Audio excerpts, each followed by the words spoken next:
Hey, it's Tasha, And it's Amy. and we're back with Simple Soul with a much more serious conversation today than we've had before.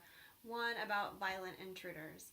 And I'm going to actually interview Amy, who has spent her career studying and researching violent intruder, and trauma in children, and the effects that trauma has on children.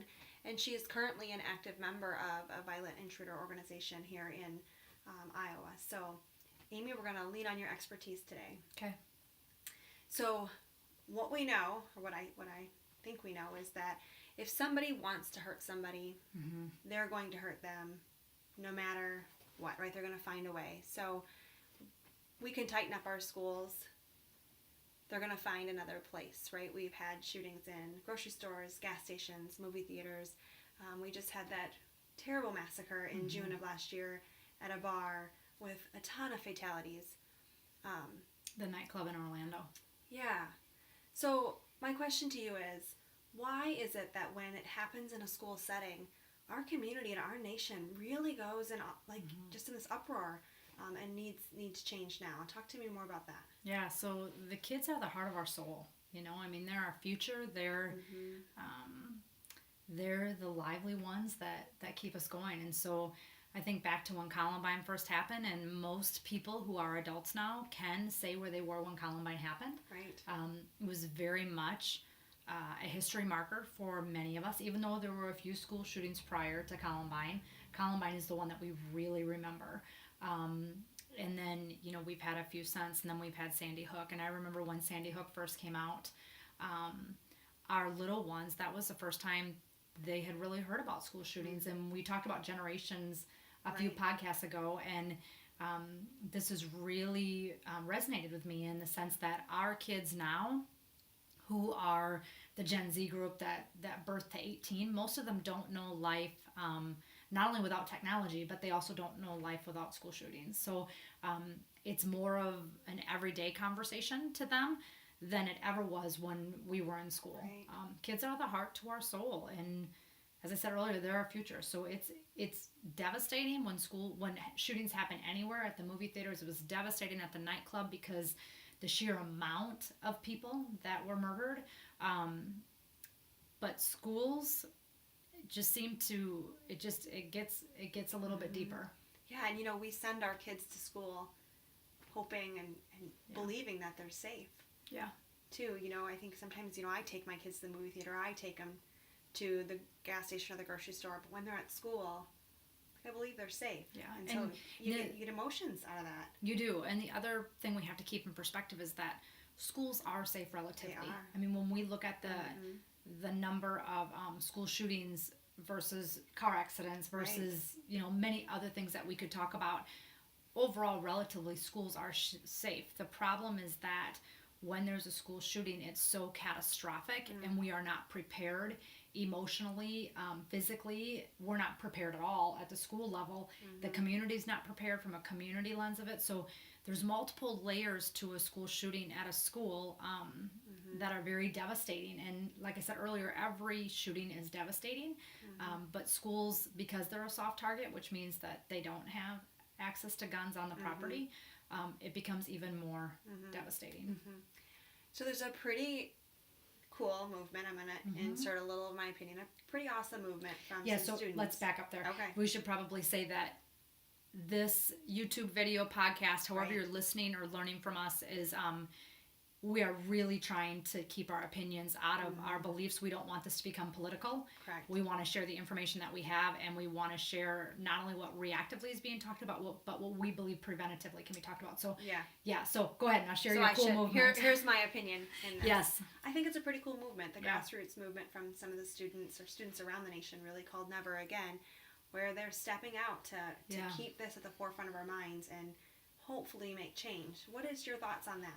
So I would agree. I love that we have that our young children and young adults feel empowered to have this movement. It's not the first movement we've had.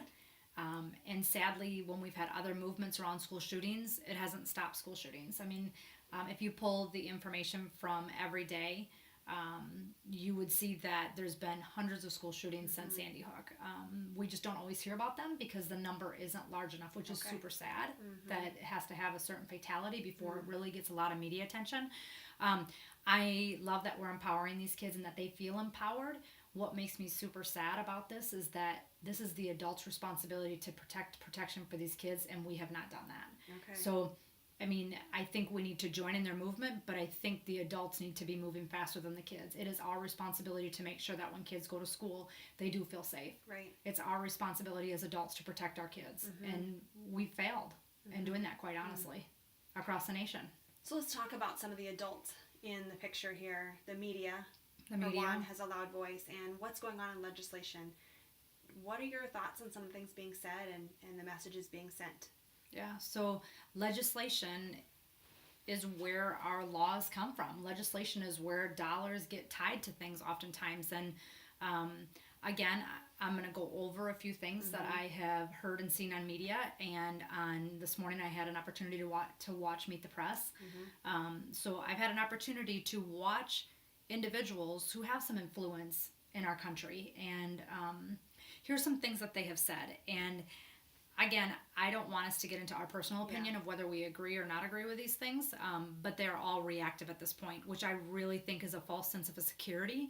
Our emotions are raw right now, and I think with this false sense of security, we believe that if we have all these reactive measures put in place, our kids will be okay. So here they are, and then I'll talk a little bit about what I believe preventatively. So arming teachers. That's been a conversation that's been on the media. Our president has said that as well. There's been talk that they would possibly even receive a stipend if they were armed.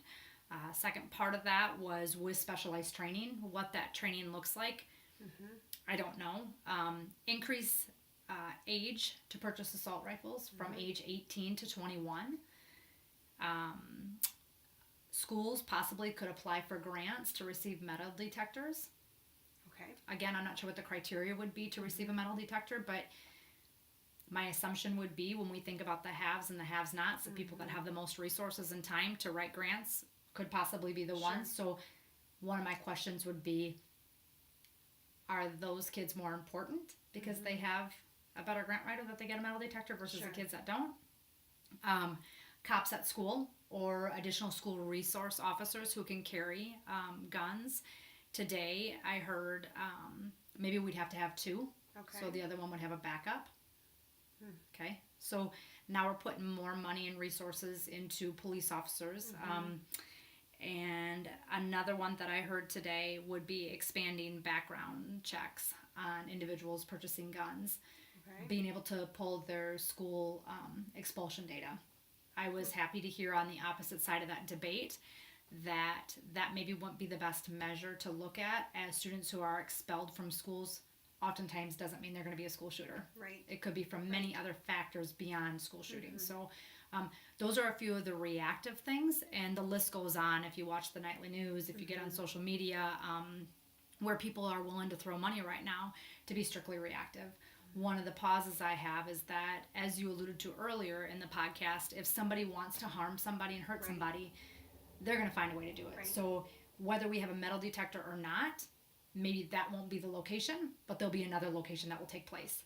And we're probably not going to put metal detectors at our churches, at the nursing homes, at the daycares, on the school buses. I mean, there's multiple other venues that people can obviously take out mass numbers. And really at this point, for a lot of our school shooters, it's a numbers game. And whoever gets the most numbers, and they want to beat the last numbers of fatalities that they had. So find a location that would have the numbers, and you have the resources to do it, and it doesn't matter if there's a metal detector there or not. So those are just a few of the reactive things I have seen and read about and watched on media. So you alluded to the fact that you might have some thoughts about what we could do proactively as a community or as a nation, really, to maybe make a movement. What would those look like, or what might that be? Yeah, so I feel like now is the time to change, and every voice is being heard across the nation.